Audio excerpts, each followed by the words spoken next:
Hello there everyone, welcome back to the channel. Today we're checking out something which is overwhelmingly cool. This is the CitraVR emulator for the Quest. It's a 3DS emulator and I have covered it on the channel before. It released only a couple of weeks ago, I think, for public consumption, but already it's come on leaps and bounds thanks to other VR developers collaborating and joining in to make this just the best it can physically be. Now, the emulator itself was ported over to the Quest by Amanda Watson. She's done an amazing job of getting this running natively on the Quest.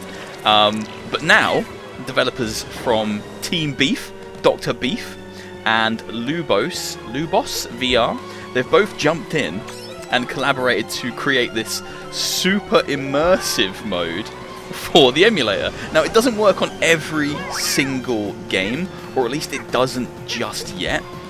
And the games it does work for do require you to set some specific settings up before jumping in. But when you do it, it creates some amazing experiences. Now, this, of course, is Mario Kart 7, I think it was, on the 3DS, or was it just Mario Kart 3DS? I'm not sure. But it's Mario Kart in first person, in VR. Oh no! With the 3D effect, I can look around. It isn't perfect, don't get me wrong. I'll touch on what's kind of not perfect in a moment. But this is the coolest and most immersive way to play Mario Kart that I think I have ever encountered. I actually set out to film this video about half an hour ago, and I've just sat and I've played through like 2 Grand Prix. I can't stop playing. I came third, that kind of sucks. So thanks to this super immersive mode, I can freely look around. Even while I'm driving, I can look all over the place. But it isn't perfect. There is kind of almost like a fish-eye lens bowing type thing going on. It isn't the most incredible, perfect way to play this game in first person. But it's very, very playable. It's very, for me, it's completely passable. As I say, I've just played through 2 Grand Prix, and I want to continue. I want to keep sitting here playing more, because, I don't know, for me, this is a new way to experience Mario Kart. Playing Mario Kart on my Quest with the CitraVR emulator previously, just playing it, you know, in third person, the same way I played it on my 3DS, was very cool, but this is a brand new way to see this game. And it works, it genuinely works really, really well. To be honest, this works best if you don't move your head too much. Moving your head a little bit, just to kind of look at the course, see what's coming up, is absolutely fine. But to reduce the kind of fish-eye lens, like the kind of the bowing that's going on, it is best to just kind of keep your head straight and just take it all in, just enjoy it, because it does look very close to being a native VR first-person Mario Kart game if you just don't move around too much. I know that's a weird compromise that you have to make, but it's worth it, trust me. Now, there is a little bit of kind of black at the bottom of my vision and the top of my vision. It isn't completely immersive. It's very close. When I first loaded in and played the first course, I was like, oh, it's really obvious, it's quite noticeable, it isn't great. But the more I've played, the more I've allowed it to just kind of immerse me and pull me in, the better it feels. I don't even notice the little bit of black at the top and the bottom anymore. I'm pointing it out because I know that when you guys jump in yourselves, you'll probably see it and be like, oh, okay. Like I did. But, yeah, honestly, once you've been in here for a bit and you've played a couple of tracks, it just all disappears. And all of a sudden, you're just, like, amazed by the fact that you're playing Mario Kart in first person natively on a Quest. It's flipping bonkers.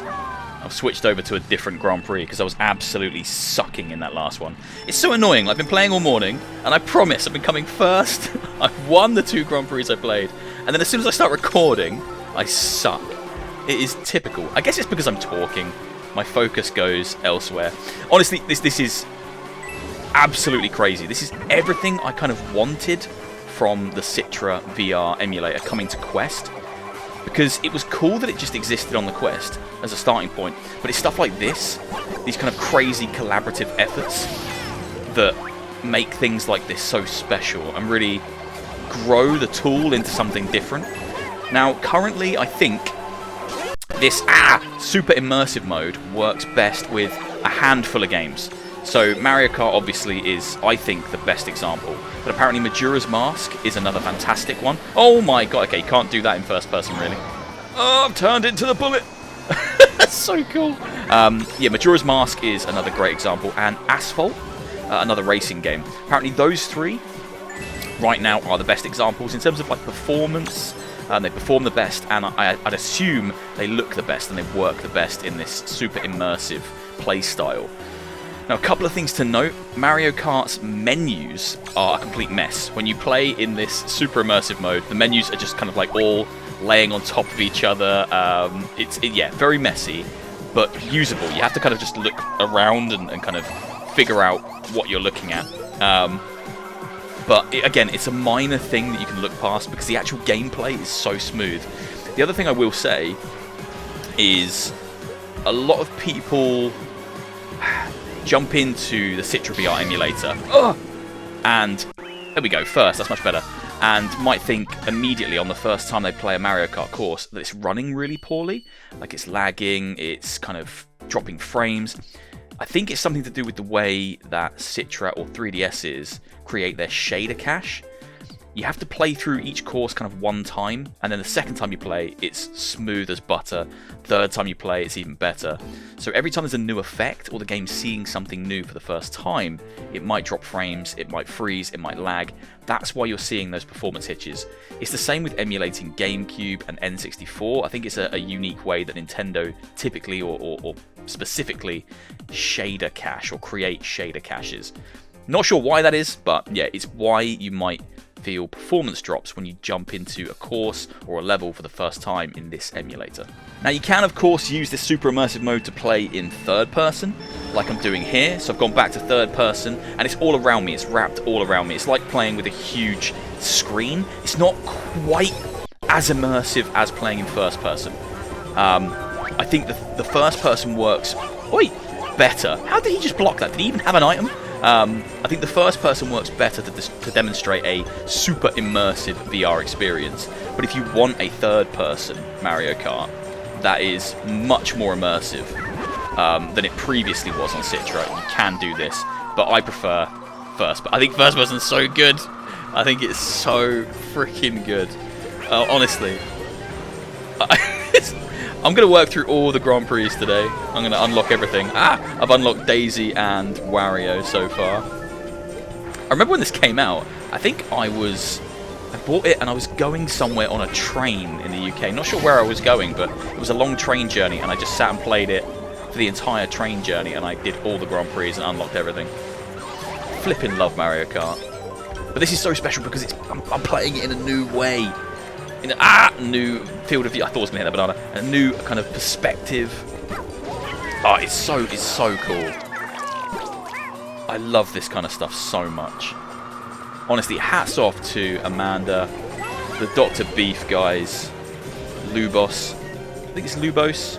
Lubos. He was kind of the person that spearheaded and created the Prey VR port for Quest.